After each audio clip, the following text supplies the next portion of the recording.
Well, good morning. How are we today? Hope you're having a fantastic Monday. So I've been thinking about all the things that have been happening, all the craziness in DC, the irrationality of things happening. Do you think it's actually by design? But by design by who? Is it really Trump doing all this? Or is he being told to do all this?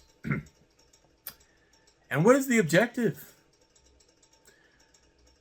Well, we know what the final objective is, which is population thinning. And so this weekend, while everybody else is probably having fun, I was going down the rabbit hole of world population. And it's rather striking. So I was going through the world population, past, present, and future. And I'm going to post this so you can take a look at it too. But look at that sucker.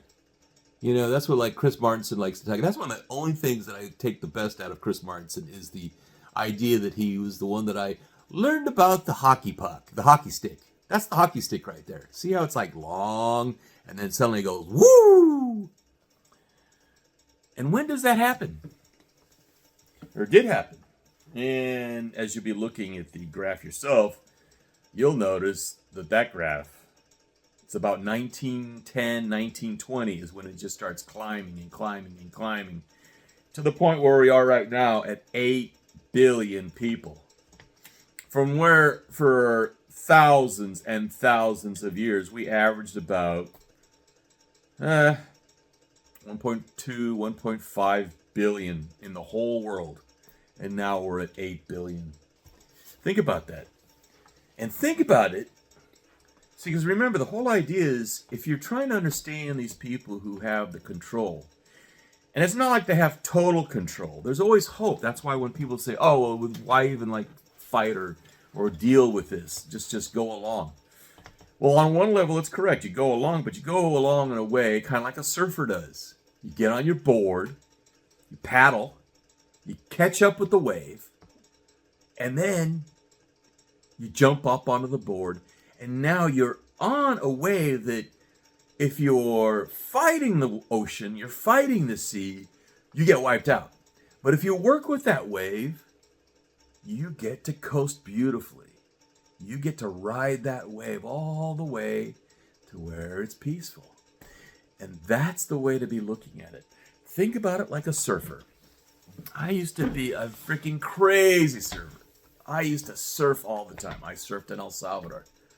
I remember one time I was out, it was early morning at, where was I? I was in Sunsal, which now, talk about population explosion.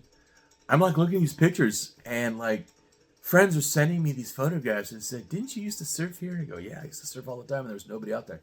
It was so good that the most famous surfer of El Salvador in the 80s, his name was Aha. It was Aha, kind of like, Aha.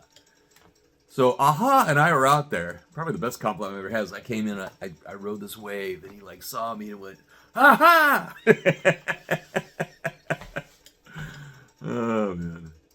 And I've always been a longboarder. I love longboarding. I'm not a shortboarder. Everybody has a short, it's like cutting the wave.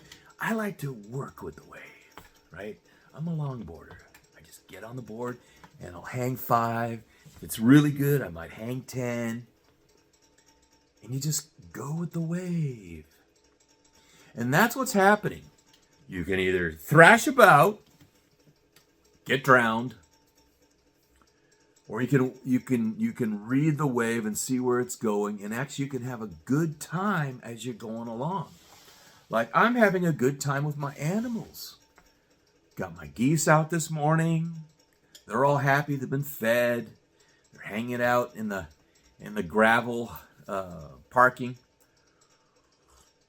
in the driveway. The new gravel that I laid last year, fantastic. It's draining perfectly and it's nice and even with a slight slant out and away. I got to do that for the rest because we got freaking flooding that came into the garage. And of course what happened when the drain pipe gets plugged because of the not just the depth of temperature that we had freezing this year, but the length of time. And also, my boar that I had that I actually gave to the homesteaders up the head of the bay in exchange for getting a couple piglets for the next 3 years. And they could breed him because he's got such great lines on him. Buster. Well, Buster, when he was a young guy, he found where the leach field was for the gray water coming out of the garage. And what I should have done is when I got him out of there, I should have just refilled it up with higher soil and called it good, right? But I actually turned it into a potato bed because of all his manure and everything. And it just grew potatoes like crazy. But because in the freeze line for another 5 years, nothing had happened. But this year, because of that cold, it's been 10 years. We never had any problems. Remember, this is an original homestead. When I first lived here in 1990, there was only this house and maybe 2 or 3 other houses, and that was it. This was all where people came to go moose hunting because there was nobody out here. Now, there's like so many houses along this road, it floors me. That's why I get annoyed when this new guy with his homesteady show, who I just found out is like shooting all his stuff just down the road and doing his camera work so it doesn't look like he's like in a heavily populated area. Which for Alaska, I mean for California, it would be like, oh, it's rural. And it is rural. But for Alaskans, I mean, I like the idea. I do not see my neighbors. I hear my neighbors, but I don't see my neighbors. The only ones that I do see is one house. And as the trees keep on growing, I won't see that one either. But good land, people go to the good land for a reason. All the other stuff that's available in Alaska, you either have to do a lot of work to make it habitable, or you don't want it at all because it's just flat out swampland. There are so many people who have been buying up swampland around here with the hopes of selling it to some chichaco who's going to come up here. Like I've said before, there are people who bought land. They're going to try and sell it, and it's basically like all the swampland sellers back in Florida and the Everglades. You know, that came out in the 1920s when everybody wanted to buy their land in Florida so they could get away from the winters. And everybody had the money to go and do that. And it didn't cost as well. They had more money in order to travel. This is going to be very interesting right now because of how the powers that be are playing the game. I want to reiterate, there is no fuel shortage. There is no shortage of oil. We will never run out of oil. I will repeat that again and again and again. That is the big lie. Why is it the big lie? It's like the idea of making it look like, oh, we don't have very much of this, so we have to jack up the prices.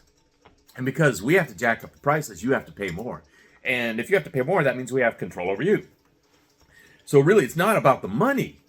Remember, it's about the control.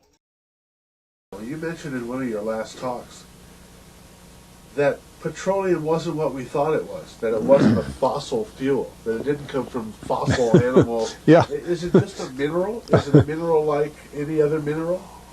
Is that how it, what would you say? What's the origin of You see, petroleum? when they first found petroleum, because they were beginning to make motors and needed on axles or wheels on railroad trains and all that sort of thing, and remember trains started in the beginning of the 19th century, then oil went from just a lubricant to a fuel, and it made it valuable. And Rockefeller happened to be the smartest man in the business at the time, but he made most of his money, or much of it, off the transport of the petroleum as well as selling it. But one thing they realized was, because oil is putting a price on oil is like putting a price on a pail of water. You know, no initial cost. It's in the ground, and in those days they were, some of it almost what you'd call surface mining the oil. They didn't go down deep. So in order to get the price up, they hit on the idea that they would have to make it appear to be scarce. That after we take the next few barrels out, we're probably going to have to close this well. You know, that kind of thing.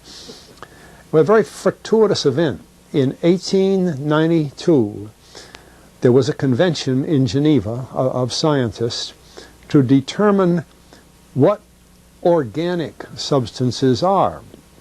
Well, the definition of organic is a substance with hydrogen, oxygen, and carbon.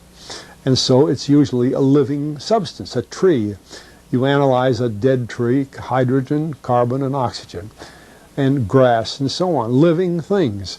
Animals, we are hydrogen, oxygen, and carbon.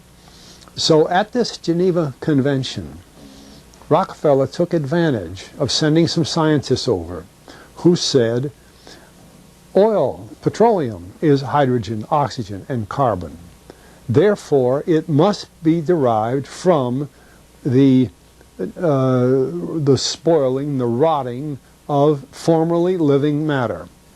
And playing the game properly, when this scientific convention was over, they defined oil as the residue from formerly living matter.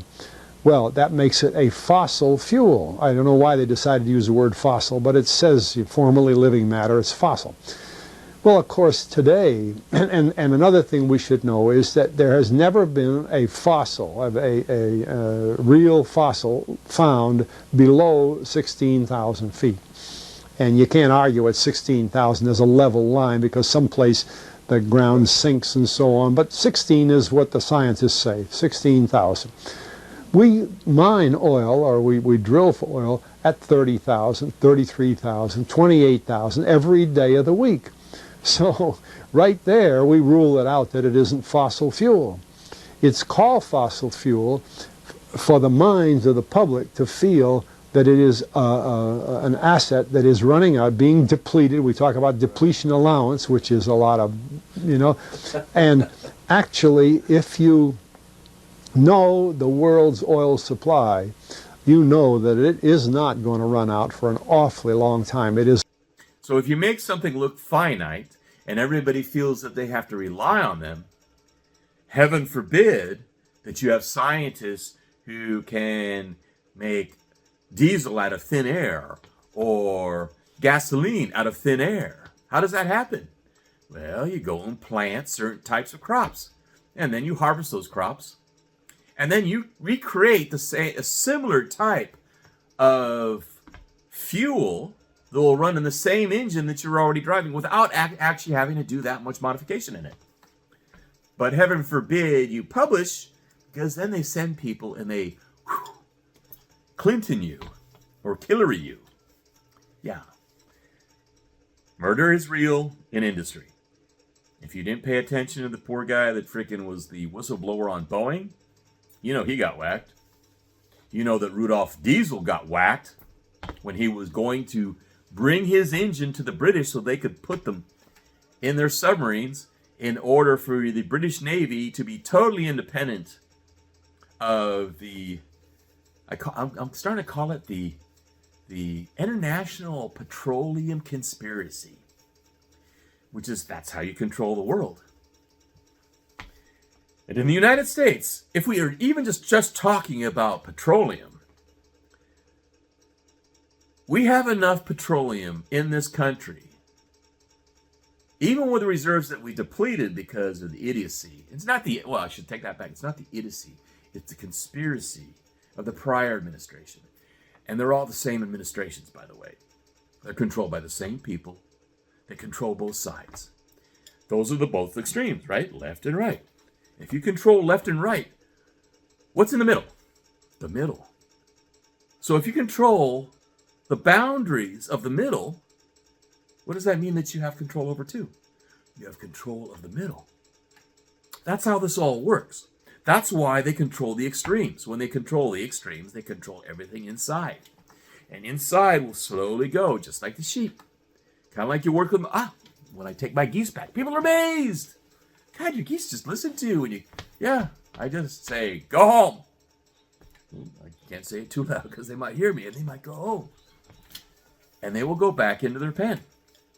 Now what I'm doing, because I'm trying to separate them, because we have too many of the males, which are going to get whacked pretty soon and be put in the freezer, especially the older ones that have been here way too long. I mean, shoot, the older one's probably about 6 years old. And what he does is he keeps on grabbing a few of the females and he's trying to make his own little flock. So I need to whack out the males. So I always crop the males, and those are the meat birds, and then the females kept for the eggs, because everybody wants to buy geese eggs. They want to buy goslings. Smart people buy goslings. You don't buy ducks. Everybody says, oh, those ducks are great. No, they aren't. Ducks, if you get ducks in rural Alaska, you're basically feeding the predators. You're feeding the lynx, you're feeding the fox, and you're feeding the eagles.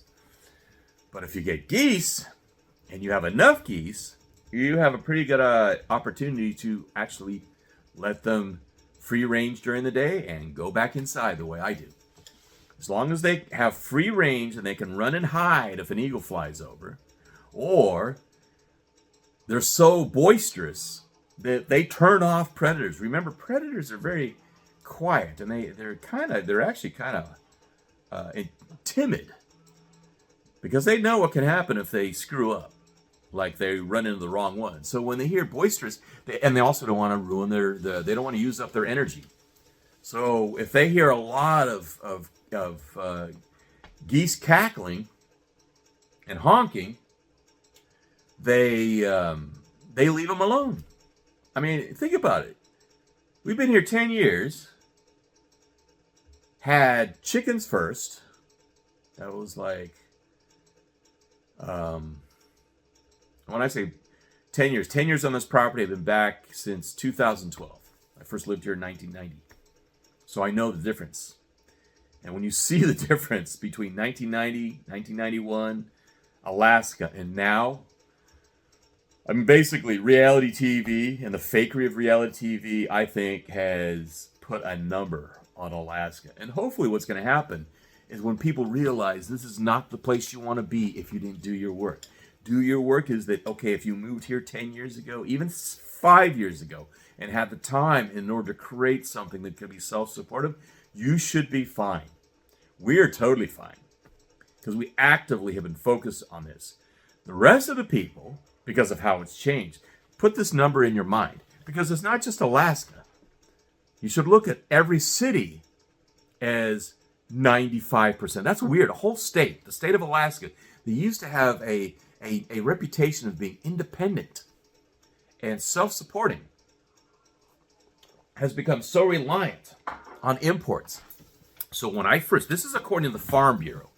I'm a member of the Alaska Farm Bureau. So I'm always paying attention with research they come out with. So in 1990, when I first lived here, 55% of the Alaska residents lived off the land. They basically were self-supportive. 55%. 45% was reliant on imports. Right now, that number has changed so badly and in such a horrible manner. It is now 95% of the Alaska residents are reliant on imports. Think about that. And that means around the state. How did that happen? Well, before the free money started flying in, especially for the natives. See, the natives were actually very self-supportive. They knew how to hunt culturally. They looked forward to going hunting culturally. They had high tunnels. They had every village that you would go out to in the 90s still had high tunnels.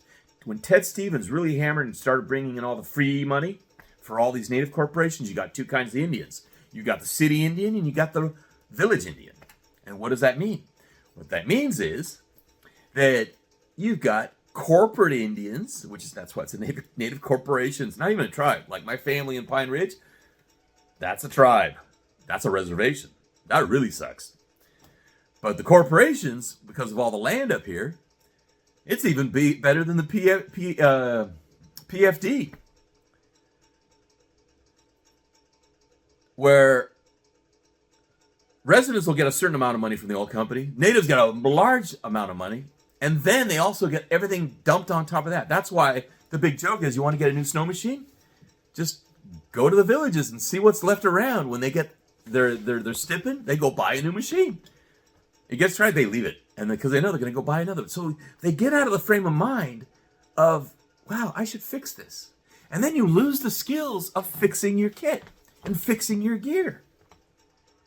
You do that enough generations, And you have a people. So think, was it good for the natives to get that much wealth?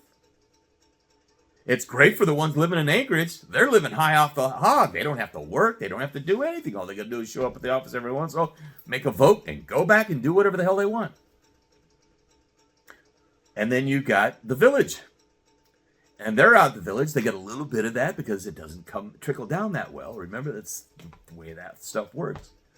But what they do get is like they always make orders for stuff to be shipped out from Anchorage. So as a pilot, shoot, they're always screaming for people like me. Hey, we need somebody to fly. Will you fly for us this summer? Will you fly for us this winter?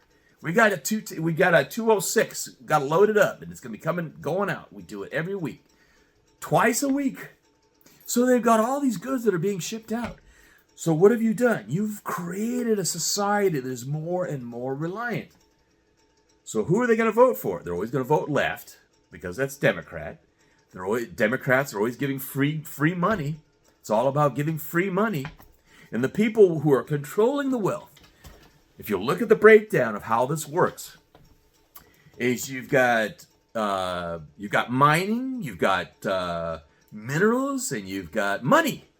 That's the top tier of the cabals.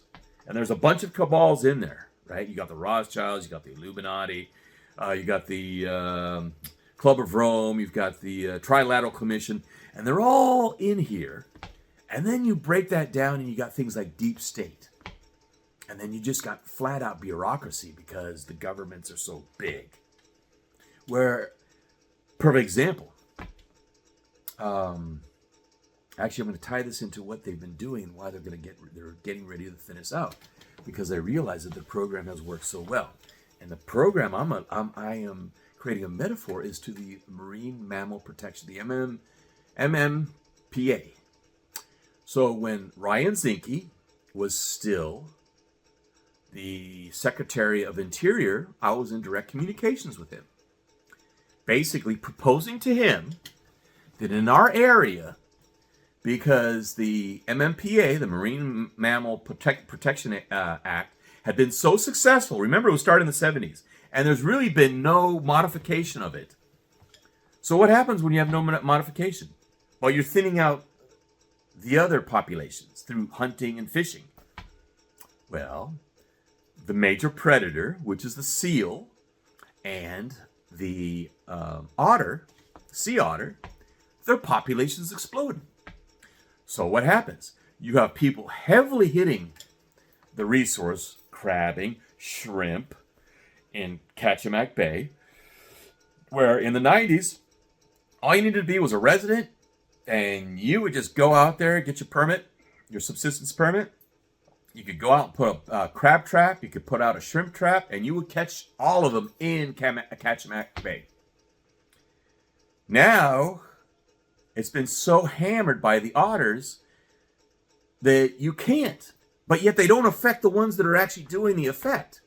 Initially, it was too many people being wasteful and just going out and just taking, because, it's all free. That's one of the problems when people first come to Alaska. They can't see, oh my God, you can catch all these salmon. But not realizing, no, this isn't for your buddies. It's not to send to everybody. It's for your family support. You're living off the land. That's why it's a family take. That's why it's a household subsistence permit. To feed the family, like all the other things that you have to go and actually do the physical work and have the wherewithal, like a boat and the nets, etc., etc.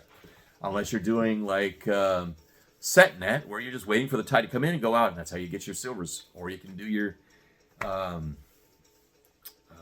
dip netting up in Kasila for Kenai. Now, here's the problem, and this is the problem that the elites are. And think about it this way. We're predators. And we are eating. So look at that number again. Before heavy use of petroleum and what petroleum gave human beings, the ability to cut down on our mortality rates by providing opportunities for better harvesting of food. Before they started realizing, oh shoot, we got to how can we start thinning? So they've been thinning us out by doing the opposite, which is they instead of just not only producing the food and getting their fingers into the production of food and corporate food production, but actually modifying the food that now it starts to sicken us and kill us. And then to make sure that they continue to profit. Remember, they're in the main business for the cabal, for all these cabals, is the business of death. And how do you make money at the business of death? Well, the normal one is the military-industrial complex. But as I told you, the bigger one is the medical-industrial complex. But you got to get them in the hospital in the first place. That's why I'm totally into raising your own food. That's why hunting your own food and catching your own food. And staying away from products where they don't have restrictions on how those products are raised, like wheat, where they, first of all, they create GMO in order to be able resistant to the herbicide of Roundup and then glyphosates, and then they spray this crap all over. But see, this is the thing about it. I don't know why people think that the glyphosates would not get into your food automatically, because here's the deal. Let me show you how the process of harvesting, grazing, and harvesting, because I know this. My grandfather had land in the area that he was raised as a kid when they first lived in Fort Shaw. So he had 800 acres out there that he leased out to local farmers. Land just west on the Sun River, just off the Sun River, Fort Shaw. Like I told you, one of my relatives is still buried there. Whenever I go out there, I always bring flowers and, give my respects to my great uncle Merton. And I noticed when I first started going out there that the wheat was normal wheat, like the poem "Amber Waves of Grain." Well, that was the wheat waving in the wind. Well, you don't see that anymore. You don't see that anymore because it's been modified through selective. What they needed is they wanted more kernels, they wanted more wheat berries, and in order to be able to support that many more wheat berries through selective breeding. They weren't even in GMO yet. This is just normal selective breeding the way, I selectively breed my geese and my chickens to get a bigger body and to have more eggs. It's easy. Just pick specific species and you get the final product, right? So what they did, and this is well documented in the book Wheat Belly. If you haven't read Wheat Belly, read it. It shows even before the idea of GMO, of designing a wheat that is supported. So I started seeing this wheat that didn't wave anymore, and actually the stalks were they were real thick, and it was just to support the increased amount of wheat berries that they would have on the wheat, right?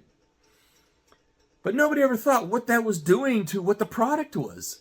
That something that was developed within 10, 20, 30 years at the most, in contrast to something that had developed for thousands of years.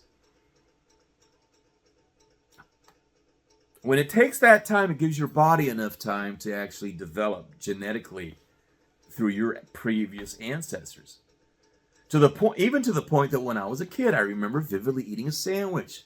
And I'd eat that sandwich, and I had energy, and it didn't fog up my mind too much. As long as I had it with a meat or something like that. If I had cereal, which was the worst thing in high school, that was the worst thing I could have ever done. I was just eating cereal and milk and going to class. So that by the time it was 9 o'clock, I was fried. My brain was just like, oh my God, I can't do anything. I'm tired, but I'm wired. And it's all because of the opiates and the crap that's just in grains. Good book to read. The Vegetarian Myth by Lear Keith. Read that book. She talks about, and it makes so much sense, which is primitive man goes and finds grain, at first tries to eat it, and all it does is create abscesses, then thinks, what can we do about it? And then boils it, and so the first food was a gruel. But most importantly about this, and why it was propagated, because they took it, they kept the grain, and then they planted it, and they were starting to think. But they weren't thinking because of the grain, they were thinking because they were eating meat and fat. Meat and fat is what caused the brain to increase in size as we developed as human beings, and that's why we are better thinkers than the previous of our greatest ancestors, right? And that's how evolution really works. Is you see something develop based on the environment. Well, when you're modifying the environment very quickly, what happens? Look at what's happening to kids right now that emotionally can't react in a manner that older people could have communicated with. And they look at you they can't talk to you. They don't have the skills. They don't have the skills because they're playing video games. And they're interacting with other people they've never met. And they're having deep conversations. Shoot, they're going into battle with these people. Think about it. That's the most intimate, deep conversation you could have outside of sex. And you're not going to be having, well, I'm not having sex with guys, so. So there's no intimacy like that. But in combat, guys who've been caught, you know how it's like brothers, man. And the closest ones are always the ones that you're in combat with. He goes in segs. What branch, what unit, what platoon, down to the squad. Those are the tighter, the more intimate groups that you're with, because they're basically an extension of your body when you're a working body working together in battle, right? So you look at how the people have been modified based on what we're eating and who is profiting by through this. Like when I was telling you about the sandwiches. So I was eating sandwiches as a kid. And then as I got older, even now, I can't. People say, oh, I'm celiac. And I've had some major, like this diverticulitis flare up. That was for two reasons. Dairy, because I was raised in Asia and we didn't have fresh milk. I mean, we had Foremost at the Army base. You know, you could get it through the PX in Saigon. But when I lived in Singapore, it was all imports, and mainly it was basically reconstituted milk. So then they're taking care of the pasteurization, but pasteurization in itself is really bad. And you look about what it does to the body, especially if you've actually had the opportunity to have raw milk. And all this fear about the raw milk, that's fabricated, because they're looking at it from the point of view, which when they started trying to make milk a factory production, they had all these cows in unsanitary environments in these stalls, and they were contaminating the milk. And guess what? People were getting sick and dying. So then they pasteurized it. But when they pasteurized it, they took everything that was good out of it, and they left you with sugar. But nobody cared about it because it tastes so good. Maybe even tasted better because of that pasteurization and the effect on the sugars. Not realizing that you're totally screwing up your body and your gut. That something that was so wholesome as raw milk could be truly beneficial for you and give you all the types of probiotics that you need within your gut system. And remember, your gut affects how you think, your emotions, your ability to be cognitive. And if you have a cabal that understands and knows this, remember, the reason the cabals are so powerful is they have at their whim, they have the knowledge of the world. Not just the knowledge of the world as it is now, but they have all the records going back. This is the thing about secret societies. Secret societies, I mean, even a Mason. Think about it. Okay, Masonry. So what did they have originally? What is the communication? I use it. People in the military still use it. That guy's squared away. Squared away. Right? He's on the level. These are all Masonry terms. You level up your brick, right? If you've ever done any stonework. I hope you have. That means you have a strategic asset. I'm hoping, as I keep on beating it into your brain, get strategic assets. These are assets. These are real assets. It's kind of like, before, the strategic asset is like, oh, I've made my first million. I could easily make many more millions. And I've done that. And I'm coming to tell you there's something more important than knowing how to make more money. There is knowing how to actually, from nothing, and I mean nothing, without the benefit of money or the exchange of currency, to be able to make food. Do you know how to grow things? Do you know how to hunt? Do you know how to fish? Do you know how to trap? Do you know how to perform animal husbandry?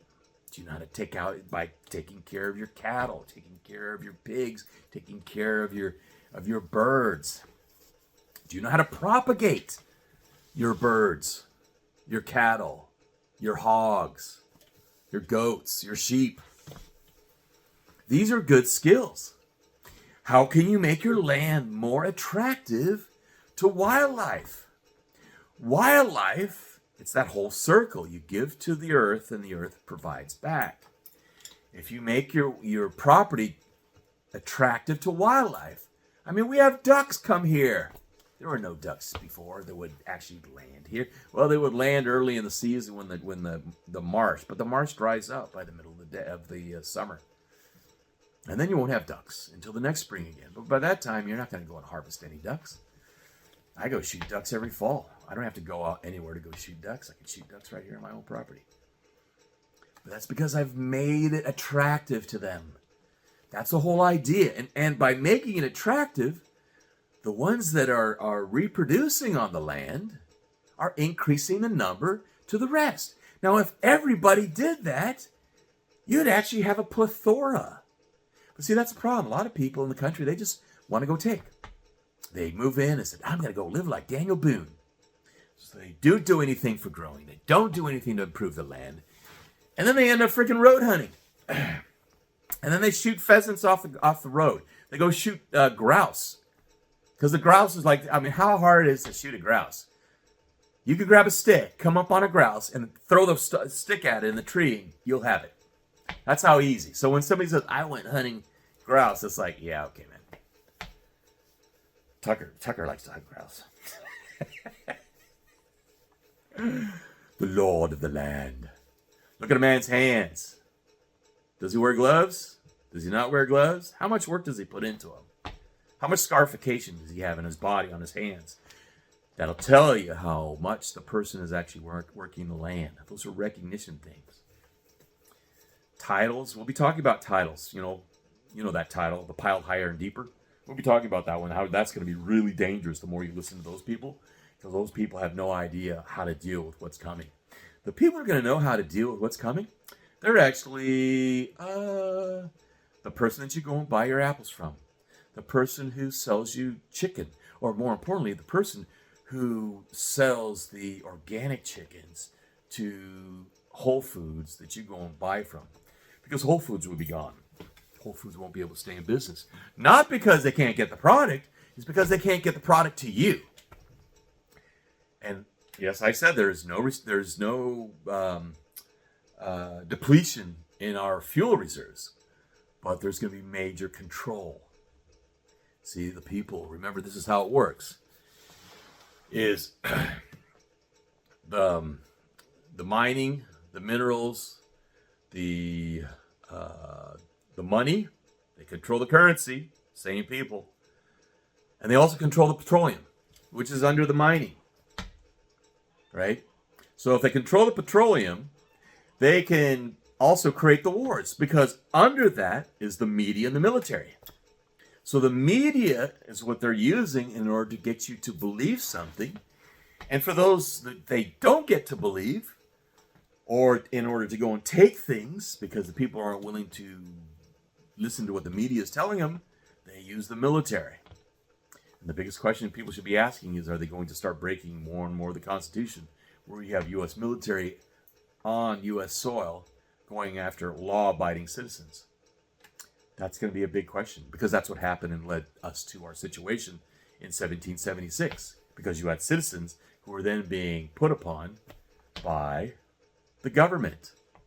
This is the thing about government. This is the reason that the Constitution was written, in order to keep government small. But year after year after year, the people who were in business of government were increasing it. So, oh, well, we can provide that for you, and we can provide that, because they understand the propensity of human beings, or any animal, to go for the weakest route. If someone will do it for you, why would you do it yourself? That's one of the reasons there are things that I do on my property that other people either hire out to somebody, or they'll buy a machine to do it. I specifically do not have a machine split my own wood. Maybe when I'm older and I am just so beat, because I'm not leaving. I'll either pay somebody to do it, or I'll get a gas-operated wood splitter. But until then, until my last muscles are just so depleted, but see, the thing about it is, the reason I do that is to keep myself in shape. It's one of the many things that I do. Like I cut my own trees down, and I'm talking about big trees. I do that myself. Why? Because of the physical activity that's necessary to be doing this. I hunt for that reason. I fish for that reason. I go tracking for that reason. I go observe wildlife. I also observe wildlife just to know what's happening. Because the animals will tell you things by their behavior. The trees will tell you things by their behavior. You start to notice things that change, like how the weather's affecting things. I went out and I saw a tree that I realized that a porcupine had been hammering, and it's now girdled, which is wild. I've never seen a spruce girdle like that. But it's dead. I'm going to have to cut it. It's all turned brown, and it's like in a sea of green. So I'm going to have to cut that one out of there. And actually, there's an area of trees that I have to cut out. And that's the thing. It's like you work with your land, trying to improve it to have better areas. There's a bunch of big trees I really have not wanted to cut down just because I have to go and improve the land. And this is the thing about it. You got to prove your situation, because what these people are doing is just like with the otters, just like with the seals. I was recommending to Zinke, and we were back and forth in emails, and said, what's up? And finally he calls, and then he leaves. I said, what the hell happened? And he says, there is a deep state. His exact words, there is a deep state. But this is the thing, anybody's worked for government. You think it's an evil entity. It is an evil entity, because it works towards evil ends in the final result. But what it is just a bureaucracy. That's the evilness of it. It's bureaucracy. So you try to go in and do something, and I thought we were going to get something done. We were going to modify the MMPA. Everybody would be benefiting from it. Now the only way it can be got around is to get natives to go and hunt them. Well, the natives don't want to go and hunt them because they don't want to deal with all the paperwork. So when there should be 20 or 30 natives out there shooting all these otters. When I first lived here, there were only 60 otters. There were only 60 otters in Kachemak Bay. And that's the reason there was this plethora of everything else. And so there was a balance. You had just enough otters to have fine, balance. It's like the same problem with the wolves. And see, that's what they do. You create the MPPA because you don't want people to be independent. Why? Because when there was a low population of seals and otters, there was a plethora of salmon and steelhead and crab. But if you let the predators increase in population, or even worse, you bring them in to Montana and Idaho and Colorado and Wyoming, where you had a population that was well supporting the hunting population, that had in itself a sense of independence because they went out and hunted their own meat. When you go and hunt your own meat, it gives you a level of of independence in your own mind and your own psychology. That's why I refuse to bend. I will not bend my knee. And the way I can do it, and the way I made sure I could do it, is I got out of the cities. If you don't have a copy of 5 Acres and Independence, go get a copy. That's when the government was trying to help people be independent. Now, not so much. That's why they hide those kind of books. They don't want you to read those kinds of books. They don't want you to know what it was like in the 1930s, and the government could not provide things. And not only that, stuff that was illegal before that was counter to like the petroleum, like during the war, and people had to create their own biodiesel and stuff like that. Then suddenly they made things illegal. Kind of like, you know my view on drugs, and we'll talk about that further. I'll show you how the drug use in this country is designed in order to cripple the people. And he's, oh, but what about the pot, man? I worked as a drug and alcohol rehab counselor. I know exactly what pot does to you. And for you people who think, well, it doesn't make you that paranoid, I can guarantee it does make you very paranoid. And what it is, and it's, remember, each one is different. And so some people get the major effect of the paranoia, and the other people, not so much. But everybody gets that point in them. And that's why when they created the anti-marijuana and also the way they spelled it, the law that stopped the sale and even the propagation of marijuana, and that included, and this is the worst part about it, is industrial hemp. Industrial hemp has 0.3% THC and lower. So that shows you it is made. This is the stuff that when people say, oh, well, you know, George Washington and Thomas Jefferson, they were smoking pot. No, they weren't. They were not smoking pot. They were smoking freaking tobacco. They were drinking Yalpon tea. What was Yalpon tea? Oh, before the Germans came in and made it look like it was the vomit tea, it's actually one of the best, healthiest teas that also gave you the caffeine. A healthy caffeine, in contrast to the one in coffee. So there was a big industry. Everybody in America, all the colonies, they drank Yalpon tea. They didn't drink coffee. But suddenly by the 1800s and by the industrial age, it was all coffee. Get you wired, get you high, get you strung out, and get you working in the factories. Work, work, work, work. Just like Rockefeller, when he hijacked the education system in 1910.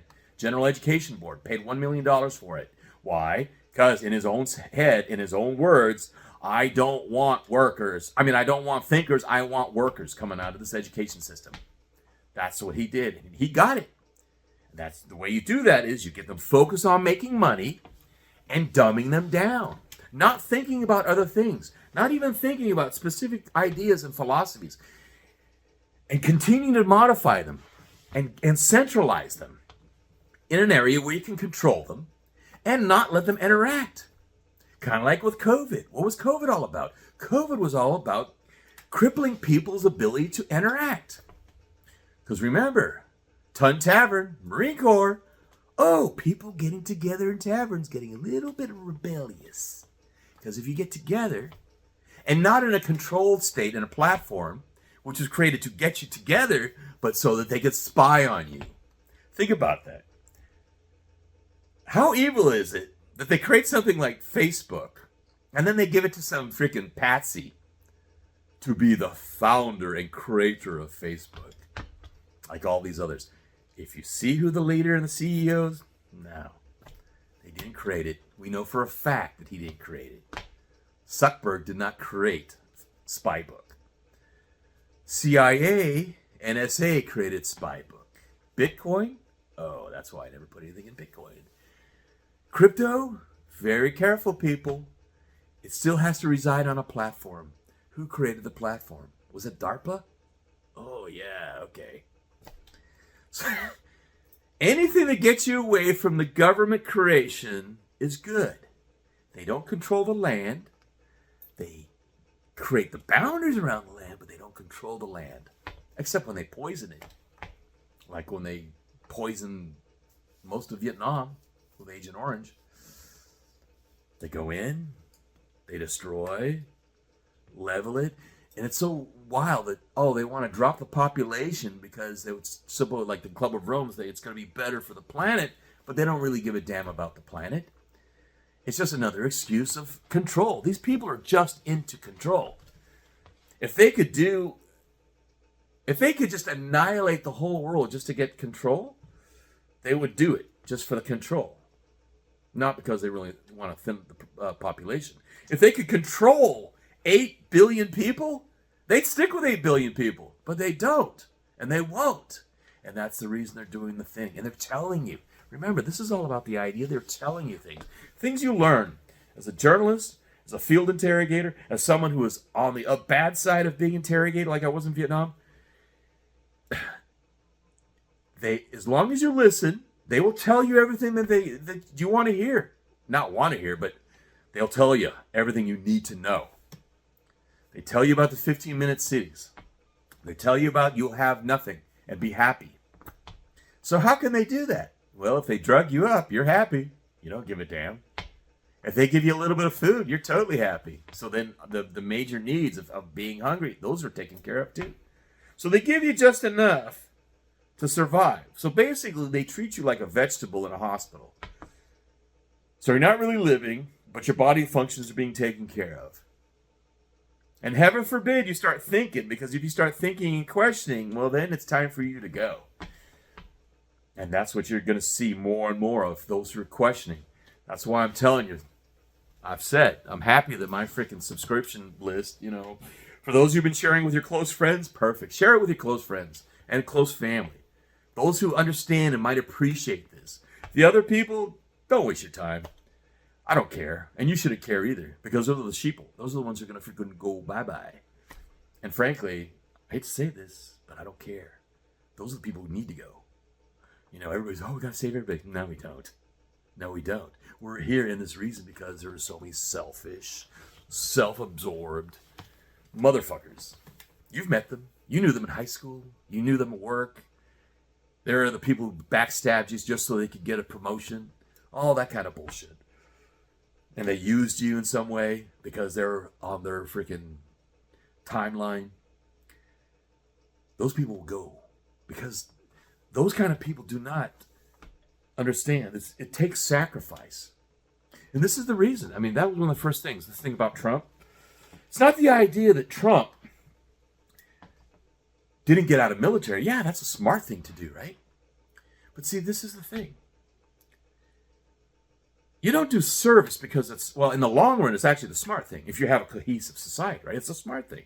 Because a society that you have people bonding together, working together, providing service, like our founding fathers did. These were all wealthy people. They took time off from their work to go and be representatives for their people and their sections within their states, within their counties. This is service. You give of yourself and you go back to your business. And you had a business. You weren't slaving for some big giant corporation. You had a business. You're a farmer. You're a blacksmith. You're a trainer. You train horses.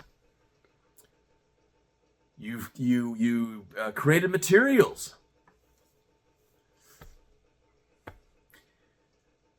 We are going to have to go back to that in order to survive. Because the prior society is collapsing, and you're seeing it collapse. And that's why Trump looks like he's losing his mind. Whether it's conscious or subconscious, he is losing his mind. But that's part of it. It's just like when you had Caligula, and you had all these Romans. Like I say, I've been watching Rome again. I haven't watched Rome. Yeah, it came out in 2006 when I first watched it. John Milius directed, et cetera, et cetera. Great. But I wasn't really I'm not watching it religiously now in the reruns, the 20th anniversary, like I am now, because as I watch, I go, oh shoot, that's such and such. Oh, that's such and such.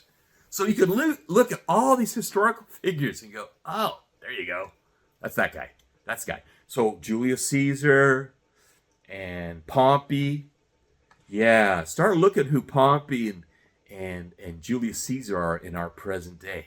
I'd love to hear your comments about who you think they are. But you're going to watch the fractionation and remember that became a civil war. And that was the thing. Was it Crassus was the one who was kind of like the intermediary, and then he died. When that happened, then you had two factions. You had Julius Caesar's faction, and you had Pompey's factions. And guess what happened to Pompey? And even the manner in which he was assassinated and how reviled Julius Caesar, what is that thought? Because how dare they touch the elites? That'll be the attitude as you'll start to see the elites lose their heads like they did in France. But you're going to see it around the world. Because remember, people will realize more and more that these elites, and I mean the public elites, like the oligarchs that people know who they are. You're already seeing there was the kid of the Russian oligarch who stole, 10 million in Ukraine, and his kid got whacked because he wouldn't pay up. And they tracked him all the way to Indonesia, to Bali. Yeah. And his video, and people thought he was just making up, and then they found his body. You're going to see more and more of that. That's just what we know about right now. Remember, the government does not want you to know about all the other stuff that's happening. What's happening in all these different parts of the United States?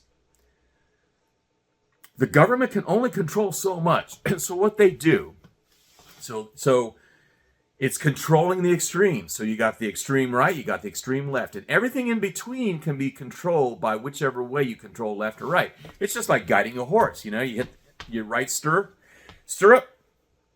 and the horse will go to the left. You hit your left, spur him on the left side, to the right. And then with the reins too, for fine tune. But you can move the horse to the side, move the horse to the left, to the right. And then you can turn. That's where the reins come in. But you don't use the reins. First, you kind of like, and that'll get the horse to start paying attention. And then you use the reins. Watch what they're doing with people. And where are they trying to lead us to? As I opened up, and you saw that graph, go look at that graph again. Go look at the population. 8 billion people since 1918, 1915 until, oh no, yeah, it was about, so 1920s. It was right after World War II when they fundamentally changed societies in the UK, Europe, Russia, and the United States. Remember, they do wars in order. So what is the objective when you create a war? When you create a war, it's to fundamentally change a society. Look at how the societies were different before World War I, after World War I. Before World War II, after World War II. Before Vietnam, after Vietnam. Korea was insignificant. Why? It was almost a secret war, like our war in Central America. It's interesting that the forgotten war really didn't have that much, and they kind of think of it, well, it's kind of like just a little leftover of World War II. Or kind of like the lead into Vietnam. But a distant lead into Vietnam, right? Just to pick up from the French. Or like Central America. It's just a continuation of the Cuba War. But really it was the continuation of the Vietnam War. That's why those of us who were there in Central America in the 80s, we called it Vietnam II. We learned, the reason we won the war in Central America, we won it because we used the lessons learned in Vietnam, which was don't send large troops, keep it all on advisory and on a covert paramilitary level, and everything will work its way out. And it did. And we won. And nobody knows that we won. And in Korea, that wasn't a win. But the military-industrial complex wasn't able to get in there enough to make money at it. See, the military-industrial complex gets into wars to extend them. And in the end, it's most important that you don't win that war.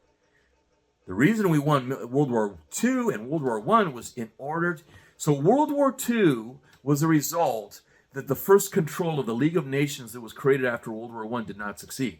As that fell apart, they had to bring in World War II. But in order to do that, you got to create a depression, an economic depression. When you create an economic depression and nobody can feed themselves, then it's either die of starvation or hopefully dodge a bullet in combat. And that's what happened for World War II. So then they get to World War II, and then you get the United Nations, and that one cinches it up. So now you got the United Nations having total control over the New World Order, and it's totally in control. And whatever isn't controlled by the United Nations is controlled by the Rothschilds by the central bankers everywhere, except certain countries, right? Because every war and battle that we've had in the last, 5 years has all been about closing up all free banks. It's not about getting the oil. We don't need the oil. We don't need the oil. Russia doesn't need oil. We don't need oil.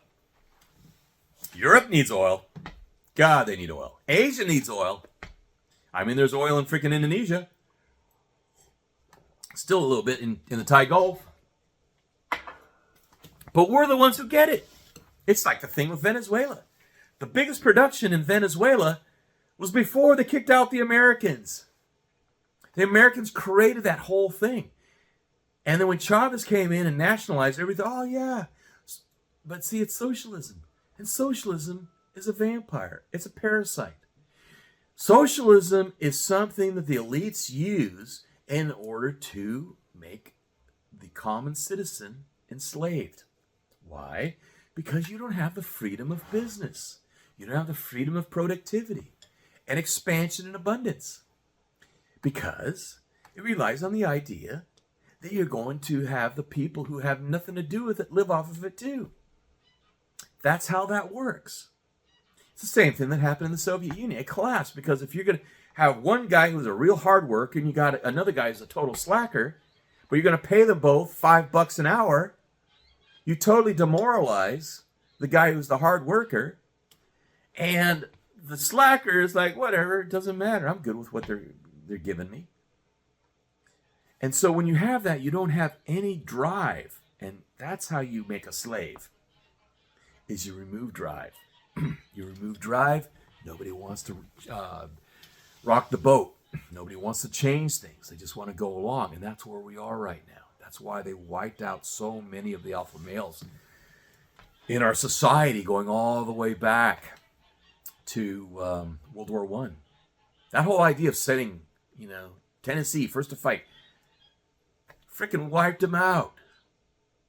None of them. So if you have these men not coming back and they're littering all these graves and filling all these graves, then you don't have that genetic wherewithal to be here to say, we know what our Constitution is, because we weren't lazy.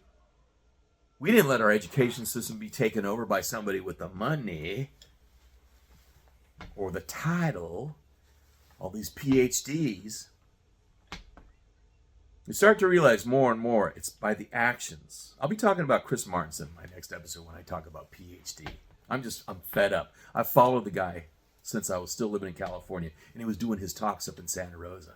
And the big thing was, the oil. What I should have done is just gone and listened to that link that I've got right there where Colonel Prouty talks about, Fletcher Prouty talks about there's no insufficiency of oil, that there's tons of oil. And it continues to be made naturally. That's the thing about it. But that's the reason that Rockefeller put the name of fossil fuels. Because if you think fossils, well, there's only so many dinosaurs that were everywhere on this planet. But if you change it to carbon organism related fuels, that's a totally different story. Because trees are dying. I mean, what do you make ethanol out of? You can make it out of industrial hemp. Oh, shoot, we got to make that illegal because that could affect the petroleum industry. So think about all these things that are being played on you. This is the charade. This is the game. And when you are clear on this, you realize you can make your own fuel. You can grow your own fuel. I'm getting ready to do industrial hemp, buying the seeds. And I'm going to freaking just top becomes diesel. The stalks become ethanol. Boom. Try that. You might realize that, are you freaked out about oil prices? Even though it's totally manufactured, you should be pissed. But if you're independent, you're clear thinking. But if you're reliant, you're freaking out. Don't freak out. Get independent. So much information. Go read books. I'm putting a link down there so you can learn how to make your own fuel. See, and this is the funny thing. When the chips are down and the country's about to collapse because they can't fight a war, then they make it legal for us to go make our own fuel. But right after that, nope, got to close it back up again. And then it gets to a point nobody even remembers that it was actually legal to make certain things because it made you independent and you could actually support the country. See, this is the problem when you have a government that gets too big. Then it's no longer providing for the people. The whole idea of good government is to have it small and ineffective. That's why when other countries talk about our country, they're not democratic, we aren't. Why? Because a few generations ago, they just opened up the floodgates and allowed government to get so big. So we are not the government. It's like capitalism. We're not a capitalist society. We're a communist corporate society where all the corporations are bailing each other out and taking care of each other while everybody else gets screwed. True capitalism is you don't get bailed out by all these other people. You freaking produce. And if you don't produce, you die. It's like the chickens that I have. I don't nurture the chickens. I don't nurture any of the animals. I take care of them. I make sure that they're safe. I make sure that they're well fed. I make sure that they have a good home. But I don't have power in there with chicken house for two reasons. If I have heat in there and the heat goes out for whatever reason, whether I'm off-grid, on-grid, doesn't matter. Remember what they call off-grid? It's not off-grid. If they've got solar panels, they just have another grid. And that grid isn't as well supported as the big grid. So when you're looking for a homestead, look for a place that actually has you on the grid. And then you can use that power to build something else that could be totally off-grid if you want it to be. But at least you had the opportunity to not have to stumble around trying to get everything off-grid immediately. And understand what real off-grid is, which is kerosene lamps. That's what totally off-grid means, because you can always light up a room with a kerosene lamp or an oil lamp, because you'll always be able to get oil, even if it comes off a bear that you shot.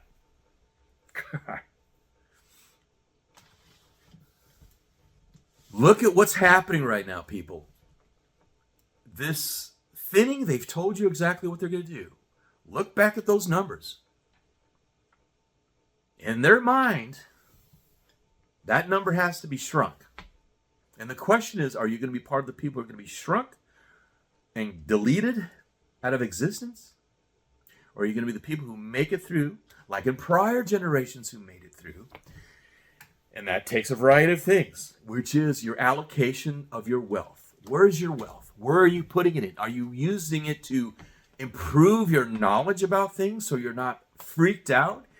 And you're using it in order to make active, you're taking action, and you're making quick and rapid results towards having something that will take care of you. That's what this is about. Go look at what you can do. What do you have as resources? Who do you know?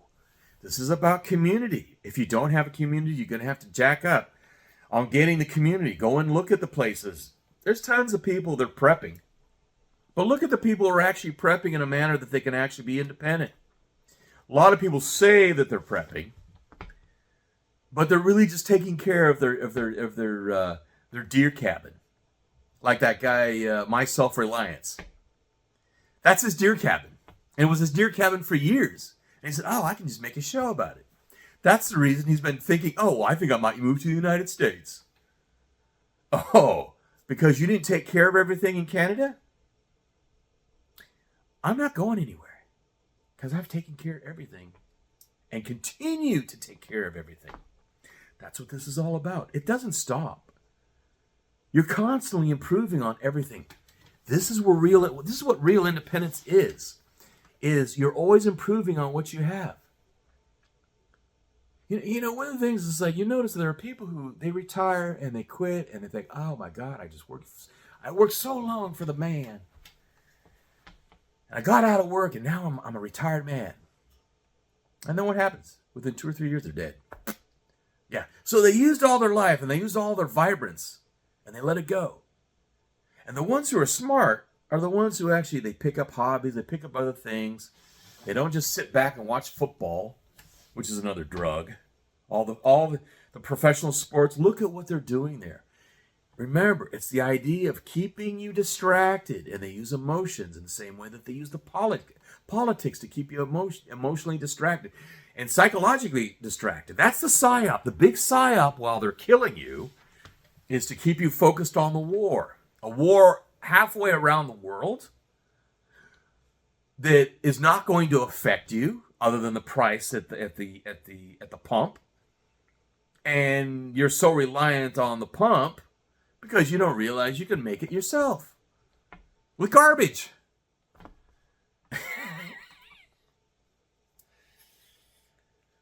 What is your point of view? Are you looking clearly? Are you thinking critically about what is being put upon your plate by the cabal? Remember, minerals, petroleum, mining, money. This is the top tier. From all of these, the other ones come and support the ones up above. The military, the media.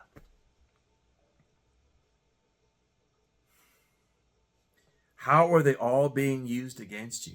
If you use the military and you create a war and distract, then people don't worry about too much of the politics. But until that point, you get the politics so distracted that people pick sides and they get divided. The farther away you can get people divided, and you shrink the middle.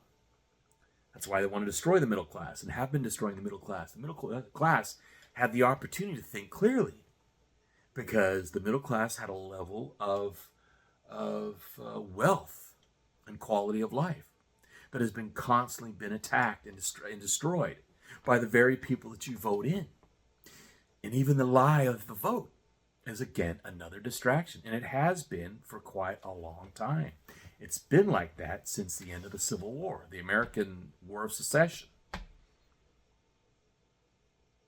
When August Belmont came in and totally took over Wall Street, when Wall Street became what it is, the entity now, which is to create the illusion. And Wall Street is a game. It's a gambling game. You're gambling. The people who make the money, the real money, they've already made the money by the time you're actually able to go and purchase purchase stocks. And the money that you have is just a bunch of numbers. Go back to what the understanding is. And think about things. If you live in California, Oregon, Washington, British Columbia, Yukon, Alaska, there's gold. What's preventing you from going and getting that gold? If you live in Argentina, it's a lot easier to get gold than it is to get silver. A lot easier. If you have the understanding of that, you can actually make your own money, real money. And people, oh no, when they get the digital banking is not going to succeed. That's one of the reasons that Catherine often fits. She knows this too. Anybody who's paying attention, think about this. They can't even support the actions that they do. The cabal cannot support. That's why they attack the small parts of it. If they could support digital banking in the future, they would be able to take complete control of the middle. They don't take complete control of the middle because they can't. They can't. Think about that. Process that in your mind. If they had complete control of the world,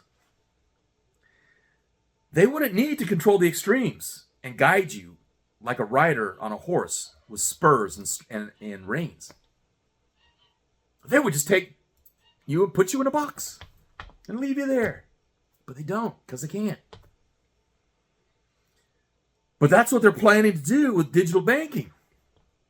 But the digital banking infrastructure is so big to be able to support it. And they hate the bullshit that the same people who are creating and selling you on AI, how it's going to be a great thing and it's going to be a safe thing. First of all, it's going to be a very deadly thing. A very dangerous thing. It's been proven by that freaking whack job who probably should be brought up on murder charges because he killed the Indian tech and doesn't know why. And what happened? He's protected by the cops. Oh, and so law enforcement is going to get even worse. Yeah, just like in Rome. See, because there was a code. And there was a code of the centurions and Praetorians and all this. And then all those codes start falling away because, well, we can let that one slide, let that one slide. Just like in our own country. I mean, up until Vietnam, death before dishonor. I mean, Black Scout Survival is selling these new T-shirts with the boonie hat in the K-bar because he saw it on a tattoo from one of his Vietnam veteran Marine instructors when he was still in I think boot at that time. But who says death before dishonor anymore? Nobody. Now, what I hear from SEALs is like, oh, if you ain't lying, you ain't trying. That might have been what Dick Marcinko came up with. Yeah, before he got busted. Well, not busted, but all his laundry came out in the Epstein files. And if you checked out Richard Marcinko in the Epstein file search database, it'll all come up right there. Pretty disgusting. I knew Dick. Yeah. I didn't know. Who would think about that? All you think about is what you think, which is like Rogue Warrior. And the founder of SEAL Team 6, one of the founders of SEAL Team 6, plank owner on SEAL Team 6. The world is changing. It's kind of like they say that all the astrologers, it's the age of Aquarius, all the truths are coming out. Everything's being revealed. It's also showing that the failures of the Bretton Woods, it's now falling again, and they're trying to create something new. But the people who are so smart, remember, each generation is dumber than the one before and not as good as the one before because they weren't trial by fire. They were the hard men who went through hard times. Now we've got the soft men who have gone through easy times. They were created by the hard men who went through the hard times. You know, like my parents, my dad and his elder siblings and relations. It cycles. If you know generational theory, that's how it works. This is just the way it works. But the question is, do the circles go down or do the circles go up? Up until now, they've been going up for a couple thousand years. And now they're going down very quickly. Through the devolution, the thievery, the TPUSA coming out as realizing it's a diabolical organization. You're going to find out stuff about CPAC pretty soon. And it's all going to fall apart because everybody puts belief in these things instead of believing in yourself and those closest to you and building out from there. Because we've become a collectivism. We became a collectivism, as Norman Dodd was telling you about, and Edward G. Griffin has always been talking about. And he has his own book. You should get a copy. I'll try and put a link to it so you can go download his book. Individualism versus collectivism. The origins of this country was founded on individualism, where you had individuals who strengthened themselves and made themselves better and then joined together with others as strong people to make a collective, well, not to make a collective, but to make a country. And to be unified together with individuals towards a common goal. It's compared to what it is now, which is a collectivism, which is basically socialism. We've been a socialist state at least, and I'm saying at least, since the creation of Social Security and everything that happened under FDR. Everything that FDR brought in was pretty much in order to create a socialist society. And now I'm hearing this guy, I think his name's Steen, he's an Australian, he says that communism is probably the best form. So we'll just ignore Pol Pot, we'll ignore frickin' Mao, and we'll ignore Stalin.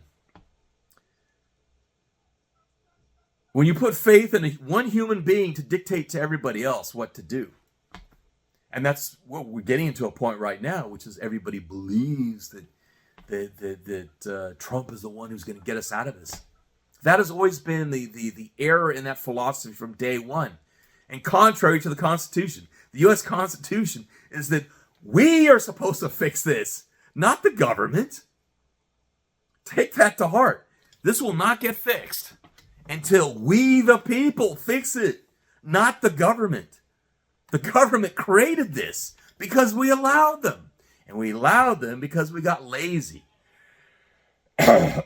Your prior generations who were raised here in the United States who said it was okay, allowed it to happen. There are people who resisted because they knew what was coming. But they got muted and muted and muted. By what? The media. And the media is the biggest problem right now. Because the media has always been controlled. It depends on what the agenda is. When I was fighting in Central America, I started fighting in Central America because I was first a journalist. And anybody who knows what happened with journalism, or what's always been going on with journalism, but doesn't get clear, when they said, it's just a bunch of commies in journalism. Yeah, but why? Because the media, like the State Department, was being designed to make us meld in with the Soviet Union. Because if we melded in with the Soviet Union, what do you have? Total control of the world. That's why the cabal, the Illuminati, and the Rothschilds, and the other groups that I'm not even aware of yet, but I am continuing my investigation because there's just another one that keeps on popping up, the Trilateral Commission. There's another one. They're all vying for power. They all have members in other groups so that they have connectivity and they can kind of work together. But sometimes they're working in conflict. Like the Rothschilds against the Rockefellers, the Fords against the Rothschilds. And how these different groups are vying, they're all vying for power. These are evil, greedy people. And they're all about control. They don't care about money because they've got all the money. They own the money. They control the money. That's why I'm trying to show you how to get off the money. If you grow your own food, you didn't have to buy it, right? If you created your own fertilizer, you don't have to buy it. If you have your own well, you don't have to get your own water. You don't have to buy the water. So you've taken out these things. If you have your own sewage, you don't have to pay for your sewage. You don't have to pay the utilities. That's real off-grid. Now, when we get to the power, use it while you've got it. Because that is something that's actually what we used to call in the military a force multiplier. Use your force multipliers when you can. Because there's a time when you can't. And think ahead. Think ahead to what's happening right now. So we're being ambushed. And I have a lot of experience being in ambushes and setting up ambushes. So let me give you one type that I like to use because that's what they're using right now. Which is when we're going to go after a target, that's in a location. So as we're going towards the location and we're getting ready to set up things, as I'm going in there, I'm leaving guys because that's going to probably be our egress initially, unless we have to change. So I'll set up my ambushes on the way out. And that's what's happening. So as we come, and so we have our whoever we're supposed to get, and we're bringing them back.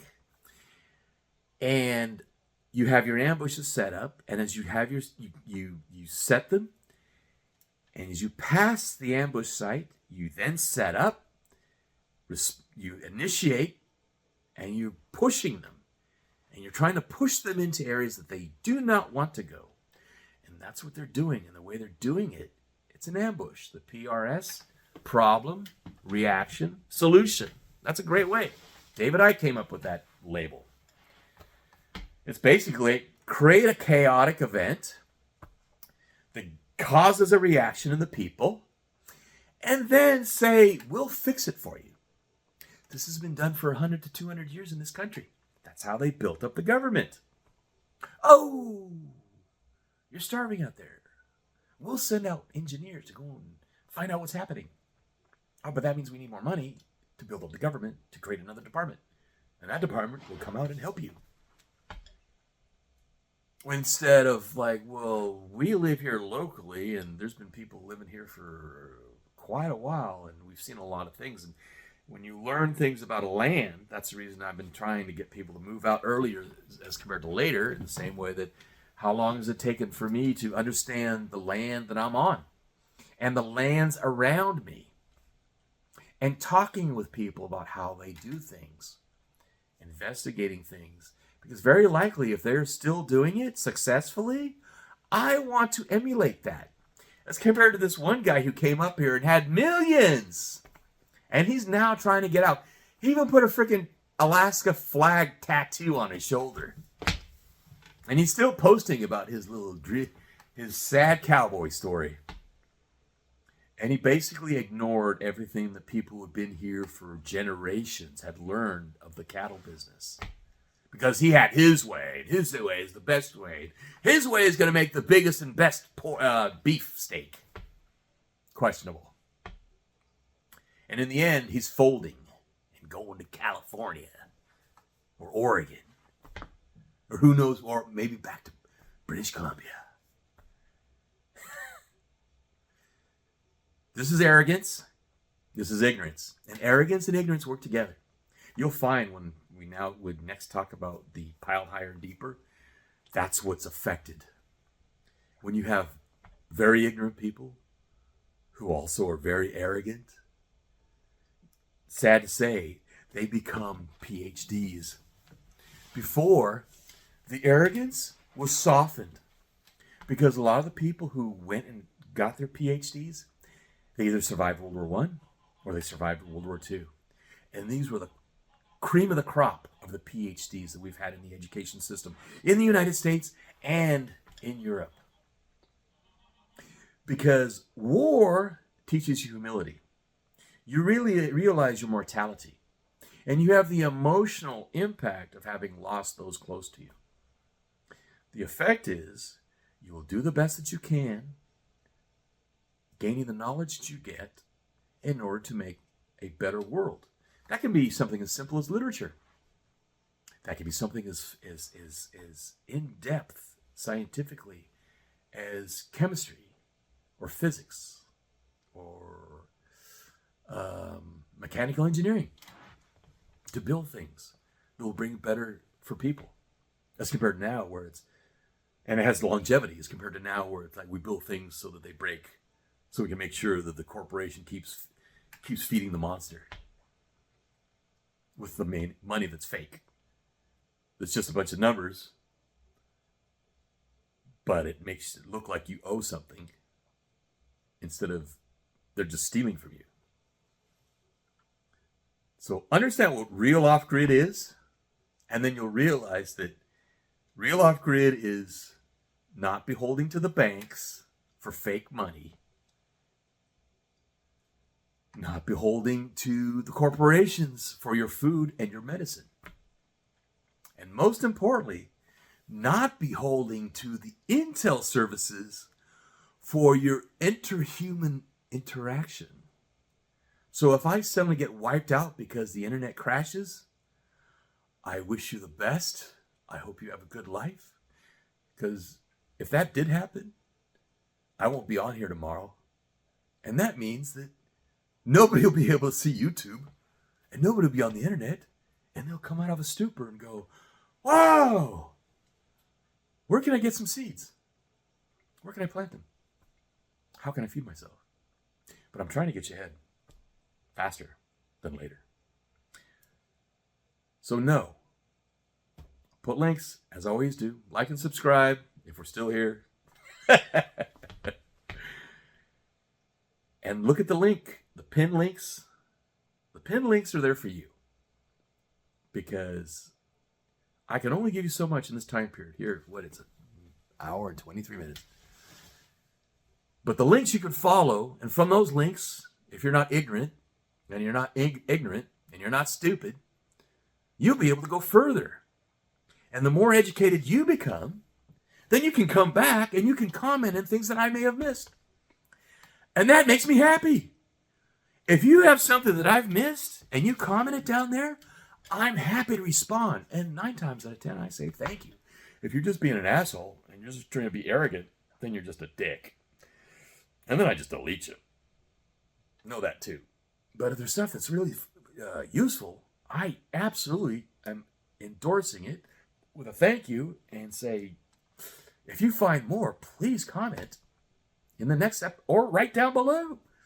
Because other people, that's why I read the comments that are in the below the video here at YouTube. And if you're not on YouTube and you're listening to this on Spotify and you didn't see the graph, I would suggest you go over to YouTube and watch this episode. So on that matter, they're telling you what they're going to do. They are doing it. They've been doing it for a while. They give you little things because in their philosophy, if they tell you what they're going to do, you're complicit if you agree with it and you let it happen. Letting it happen means that you just sit back and allow it to happen. Resisting it is you get off their monetary system. You get into a system that you can use locally. You get into a food system that you can use locally. You don't rely so much on imports like the 95% of people in Alaska who are going to die because they are totally reliant on imports coming to Anchorage and from Anchorage out. So all these villages that Ted Stevens thought he was helping by giving them all this free money, when before they were much more self-sufficient that it was going to be a buffer up against what's coming, they're going to get annihilated because the planes won't fly out there anymore. There won't be anything coming in on the barge. There's a barge. It comes in. I think it's like once a week or every 2 weeks. It has everything. When I say a barge, it's like a lot of barges and a big ship. So it's like it brings all the stuff, the imports, gets offloaded, gets shipped up to Anchorage, and from Anchorage it goes out to all the different places, trucked out. 95, imagine that.